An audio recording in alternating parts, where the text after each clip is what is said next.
साथियों नमस्कार, मैं हूं पंकज शुक्ला और आप देख रहे हैं हमारा YouTube channel Pankaj Kumar Shukla Jaunpur UP.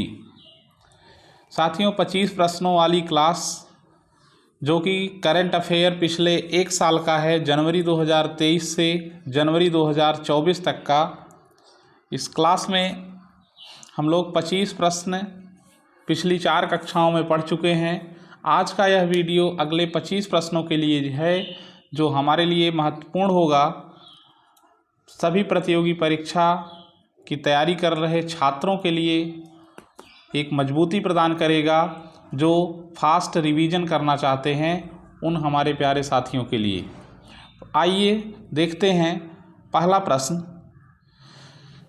कहता है, हाल ही में हुए ज्वालामुखी विस्फोट एवं उनके क्षेत्र के संबंध में कौन सुमेलित है? पहला ऑप्शन बिलारिका ज्वालामुखी चिली, दूसरा रेगजेंस प्रायद्वीप आइसलैंड, तीसरा माउंट मोरापी ज्वालामुखी इंडोनेशिया और चौथा ऑप्शन है इनमें से सभी। साथियों इसका राइट आंसर हो जाएगा ऑप्शन नंबर डी, इनमें से सभी।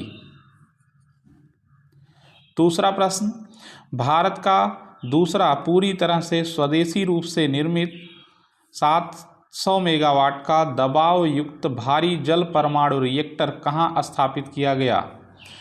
Option A Kakrapar Gujarat, option B Narora Uttar Pradesh, option C Kudankulam Tamil Nadu और ऑप्शन सी रावतभाटा राजस्थान। इसका राइट आंसर हो जाएगा ऑप्शन नंबर ए काकरापार गुजरात। तीसरा प्रश्न देखिएगा,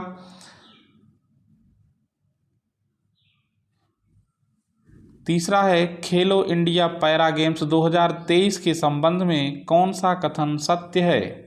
पहला, इसका आयोजन हरियाणा में किया गया, दूसरा इसमें हरियाणा ने शीर्ष स्थान प्राप्त किया, तीसरा कह रहा है इसमें बिहार ने 6 रजत 3 कांस्य सहित कुल 9 पदक जीते और पदक तालिका में 22वां स्थान प्राप्त किया। प्यारे साथियों इसका दूसरा और तीसरा ऑप्शन सही है, इसलिए राइट आंसर हो जाएगा ऑप्शन नंबर सी। अगला प्रश्न देखिएगा, किस देश के अमीर शेख नवाफ अल अहमद अल जबर अल सबा के निधन के सम्मान में भारत सरकार ने एक दिन के राजकीय शोक की घोषणा की? Bahrain, UAE, Qatar, Kuwait. प्यारे साथियों इसका राइट आंसर हो जाएगा ऑप्शन नंबर डी, कुवैत। अगला प्रश्न है, हाल ही में प्रधानमंत्री नरेंद्र मोदी ने किस शहर में दुनिया के सबसे बड़े ध्यान केंद्र जिसका नाम स्वरवेद महामंदिर रखा गया, इसका उद्घाटन किया? Option number A Bhopal, B Varanasi, C Patna, D Jaipur. इसका राइट आंसर होगा option number B, Varanasi Uttar Pradesh. अगला है, हाल ही में वाराणसी में आयोजित काशी तमिल संगमम, इसका आयोजन वाराणसी में किया गया। प्रधानमंत्री नरेंद्र मोदी ने एआई संचालित, एआई आर्टिफिशियल इंटेलिजेंस बोलते हैं, संचालित किस टूल का उपयोग किया ताकि उनके तमिल दर्शक उनके हिंदी भाषा का वास्तविक समय में अनुवाद सुन सके? साथियों अभी करंट का न्यूज़ है ये और जानते होंगे, इसका नाम दिया गया था Bhashini. Option number A right answer. अगला प्रश्न, IUCN रेड डाटा लिस्ट जो है 2023 के अनुसार मीठे पानी की मछली प्रजातियों में से कितने प्रतिशत विलुप्त होने के खतरे में हैं? साथियों जो रेड डाटा लिस्ट जारी होता है, रेड डाटा लिस्ट,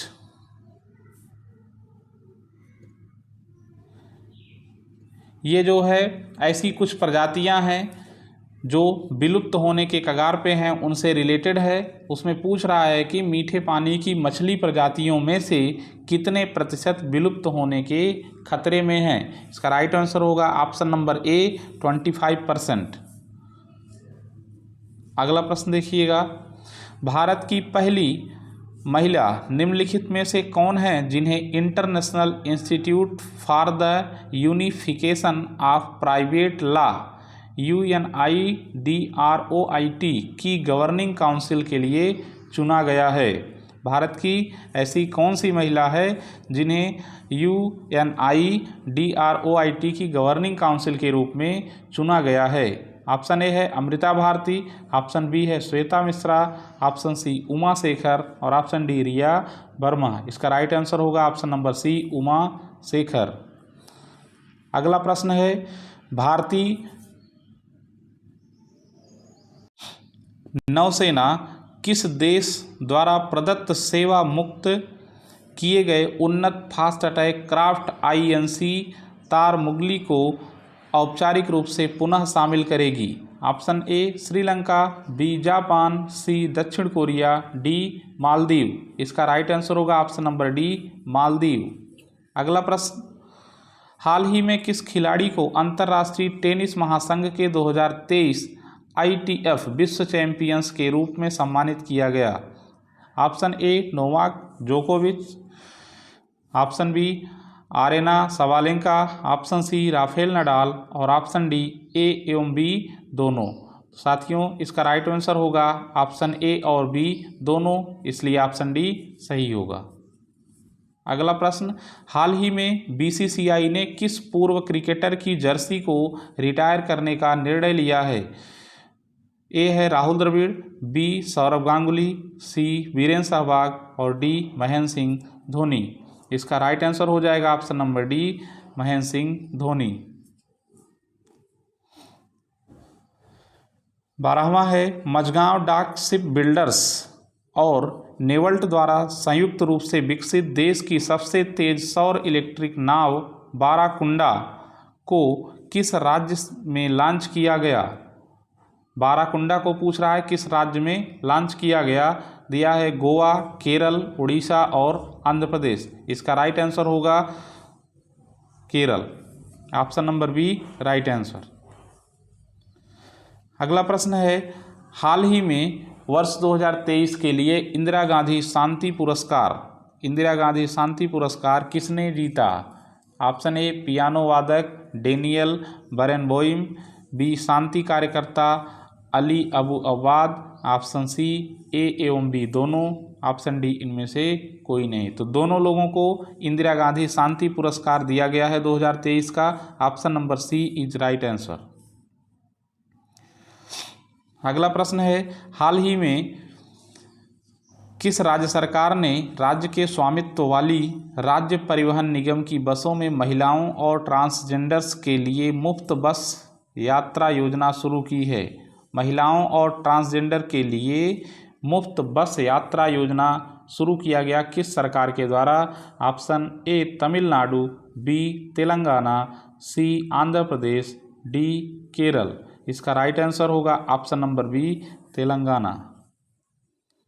अगला प्रश्न है, यूनाइटेड वर्ल्ड रेसलिंग UWW ने किस भारतीय पहलवान को वर्ष 2023 की भर्ती हुई महिला स्टार नामित किया?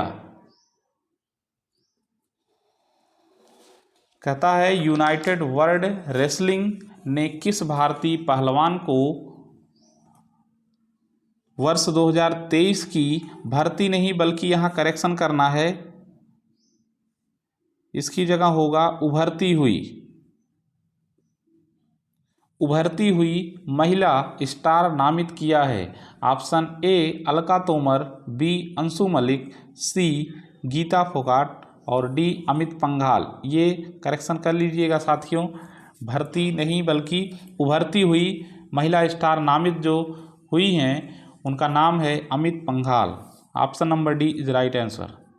अगला प्रश्न, PM जन मन योजना का उद्देश्य क्या है? PM जन मन योजना का उद्देश्य क्या है?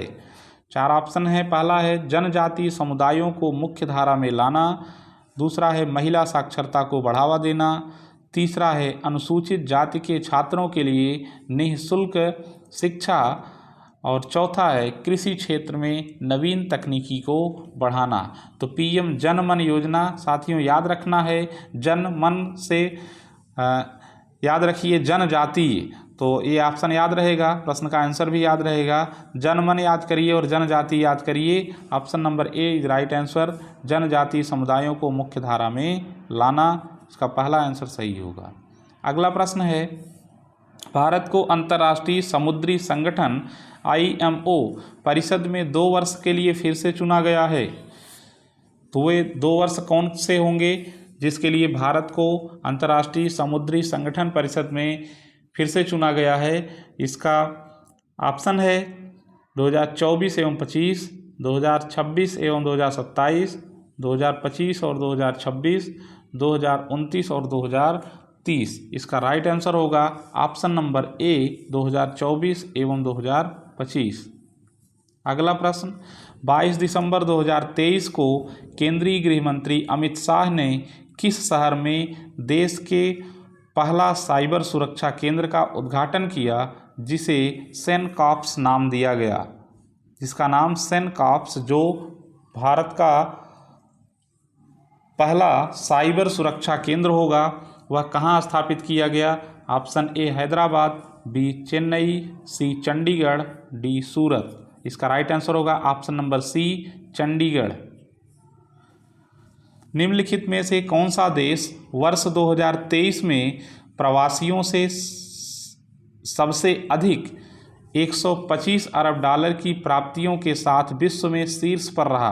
तो प्रवासियों से सबसे अधिक 125 डॉलर की प्राप्ति करके कौन सा देश विश्व में शीर्ष पर रहा? चीन, भारत, बांग्लादेश, म्यांमार। इसका राइट आंसर होगा ऑप्शन नंबर बी भारत। अगला प्रश्न, हिंद महासागर और दक्षिण लाल सागर में हूती विद्रोहियों द्वारा समुद्री जहाज को निशाना बनाया गया। हूती विद्रोहियों का संबंध किस देश से है? Option A Saudi Arab, B Oman, C Yemen और डी कतर। इसका राइट आंसर हो जाएगा ऑप्शन नंबर सी यमन। अगला प्रश्न, श्रीलंका की सरकार द्वारा किस देश के सशस्त्र बलों के 3 अधिकारियों को गोल्डन आउल पुरस्कार से सम्मानित किया गया है? Option A Bharat, B Maldives, C Japan, D Bangladesh. इसका जो राइट आंसर होगा ऑप्शन नंबर ए भारत। अगला प्रश्न, बंगाल की खाड़ी में आए चक्रवात माइकोंग का नामकरण किस देश के द्वारा किया गया? Option A Bangladesh, B Myanmar, C Maldives, D UAE। इसका राइट आंसर हो जाएगा ऑप्शन नंबर बी म्यांमार। अगला प्रश्न देखिएगा, पार्वती काली सिंध नदी जोड़ो परियोजना पर हाल ही में कौन से राज्य सहमत हुए हैं? याद रखिएगा, पार्वती काली सिंध नदी जोड़ो परियोजना में जो सहमति हुई है जिन 2 राज्यों की, वे निम्न में से कौन से हैं? पहला राजस्थान और मध्य प्रदेश, बी राजस्थान और पंजाब, सी मध्य प्रदेश और पंजाब, सी राजस्थान और डी राजस्थान और गुजरात। इसका राइट आंसर होगा ऑप्शन नंबर ए राजस्थान और मध्य प्रदेश। अगला प्रश्न, हाल ही में किस देश ने अपने शस्त्रागार में तलाई और नासिर नामक 2 घरेलू निर्मित परिष्कृत क्रूज मिसाइल को शामिल किया है? शस्त्रागार में तलाई और नासिर नाम के 2 क्रूज मिसाइल को जो पहले निकाल दिए गए थे उसको पुनः शामिल कर लिया है, वह कौन सा देश है? उत्तर कोरिया, जापान, इराक और ईरान। इनमें से कौन सा सही होगा? तो कहता है राइट आंसर होगा ऑप्शन नंबर सी ईरान।